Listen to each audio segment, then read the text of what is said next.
Beef majboos എന്നിട്ട് ഉണ്ടാക്കാൻ പോകുന്നത്. അതിന് വേണ്ടിയിട്ട് 1 കിലോ ബീഫ് കഴുകി വൃത്തിയാക്കിയിട്ട് ഒരു കുക്കറിലിട്ട് കൊടുക്കുക. അതിൻ്റെ കൂടെ ഒരു 4-5 അല്ലി വെളുത്തുള്ളി വെറുതെ ഇട്ട് കൊടുക്കുക. കുറച്ച് സവാള, മസാല ആയിട്ട് മല്ലിപ്പൊടി, മുളക് പൊടി, ഗരം മസാല, ചെറിയ ജീരകം, വലിയ ജീരകം, മഞ്ഞൾപ്പൊടി, ഉപ്പ് ഇത്രയും ചേർക്കാം.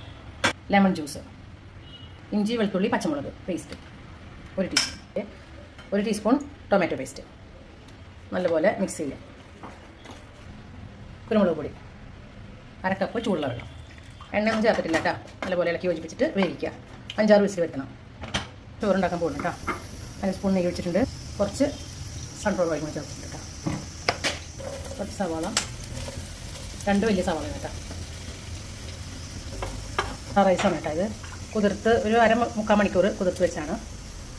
വെള്ളം തിളപ്പിക്കാൻ വെച്ചിട്ടുണ്ട്. ഉപ്പ് ചേർത്തിട്ട് വെള്ളത്തിലിടാണ് കേട്ടോ. ഏലക്ക, ഗ്രാമ്പൂ, പിന്നെ വലിയ ജീരകം, ചെറിയ ജീരകം, കുരുമുളക് എല്ലാം ഇട്ടിട്ടുണ്ട്. കുറച്ച് സവാള ഇടയ്ക്കൊന്ന് ഇളക്കി കൊടുക്കട്ടോ.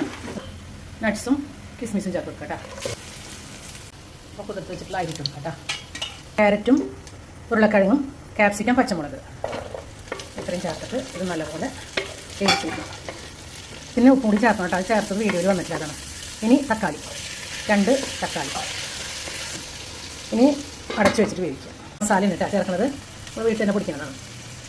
സ്വല്പം മഞ്ഞളും. വെന്ത് വന്നിട്ടുണ്ട് കേട്ടോ.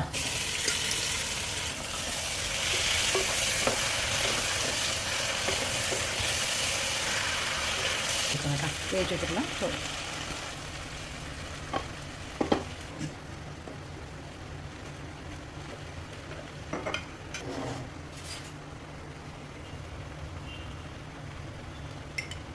രണ്ട് ടീസ്പൂൺ നെയ്യ്,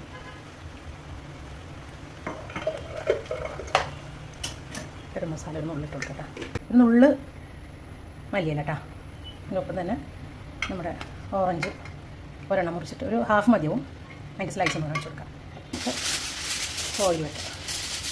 ഓയിലിന് വേണ്ടി മൂടി വെച്ച് അടിയിലൊരു തട്ട് വെച്ച് കൊടുത്തിട്ടുണ്ട് കേട്ടോ.